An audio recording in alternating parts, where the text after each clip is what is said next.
दूर गांव में गोपाल नाम का एक लड़का रहता था। उसकी सौतेली माँ और बाप ने उसे घर से निकाल दिया था। उसकी सौतेली माँ ने सब कुछ अपने और अपने बच्चों के नाम पे कर रखा था और गोपाल को हिस्से के नाम पे 3 गाय दे रखी थी। गोपाल पढ़ा लिखा तो बहुत था, पर नौकरी न मिलने के कारण उसने सोच लिया था कि वो अब उन तीनों गाय की खूब देख रेख करके उनसे जो दूध मिलेगा उसे बेच के अपना कारोबार चलाएगा।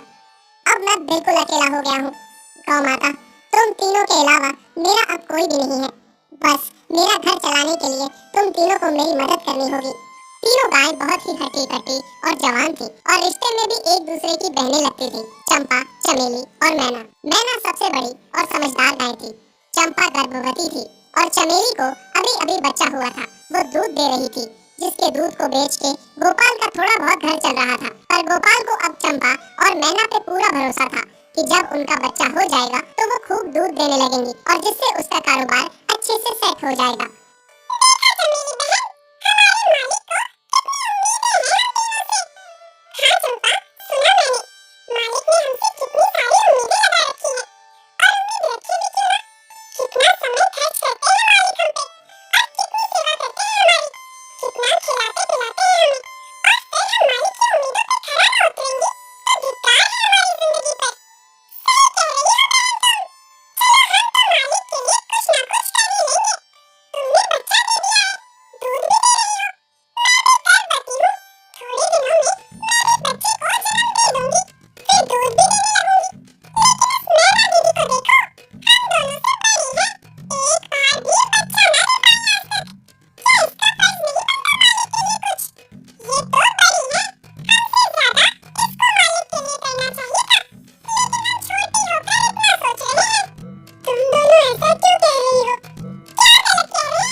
छोटी बहनें बड़ी बहन मैना की बेबसी का मजाक उड़ाती हैं और उस पे हंसती हैं।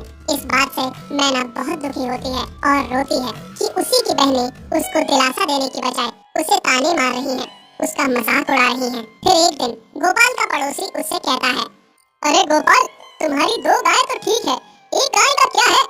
उससे तुम्हें कोई फायदा नहीं है, बेच क्यों नहीं देते उसे? अरे नहीं नहीं भाई साहब, बेचना क्यों उसे? अभी बच्चा नहीं दे रही तो क्या पता कल वो बच्चा दे दे। कोई भी काम जल्दबाजी में नहीं करना चाहिए। अरे नहीं गोपाल, मेरे कहने का ये मतलब था कि तुम्हें अपना कारोबार जल्द खड़ा करने की जरूरत है, क्योंकि तुम्हारे घर वालों ने तुम्हारे साथ जो कुछ भी किया वो बहुत गलत था। अब तुम्हें जो भी करना है अकेले ही करना है। आगे शादी भी तो करनी है तुम्हें, उसके लिए भी खूब पैसा कमाना पड़ेगा। जब तुम्हारी सारी गाय दूध देंगी तभी तो कारोबार अच्छा चलेगा ना। हाँ, बात तो तुम सही कह रहे हो भाई। मेरी मानो तो तुम अपनी गायों को क्रॉस करवा के देख लो, शायद उससे बच्चा हो जाए। हाँ, ये सुझाव तुमने सही दिया, मैं कल ही ऐसा कर लेता हूँ। सुना तुमने मैना बहन मालिक की बातों को? कितना परेशान है मालिक तुम्हारी वजह से। पर तुम्हें तो कोई बात कह ही नहीं सकती, झट से बुरा जो मान जाती हो तुम। मैना ये सब सुन के बहुत दुखी होती है, पर करती भी क्या, उसके हाथ में कुछ नहीं था। गोपाल ने मैना को क्रॉस करवा के भी देखा, पर उसका भी कोई फायदा नहीं हुआ। गोपाल, जो सुझाव मैंने तुम्हें दिया था, क्या वो तुमने आजमाया? हाँ भाई, वो भी करके देख लिया, पर उसका भी कोई असर न हुआ। ये गाय किसी काम की नहीं है गोपाल, मेरी मानो तो इसे बेच दो। मैं सोच रहा हूँ एक बार फिर से क्रॉस करवा के देखता हूँ, शायद कोई बात बन जाए। देख लो, पर मुझे नहीं लगता। देखा, इन लोगों को भी पता चल गया, तुम बच्चा नहीं दे सकती, तुम बांझ ही रहोगी।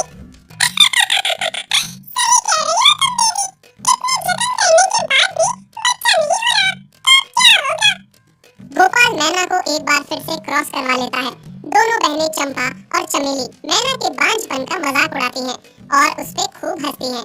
फिर एक दिन मैना चमेली के बच्चे के साथ खेल रही थी कि तभी चंपा देख लेती है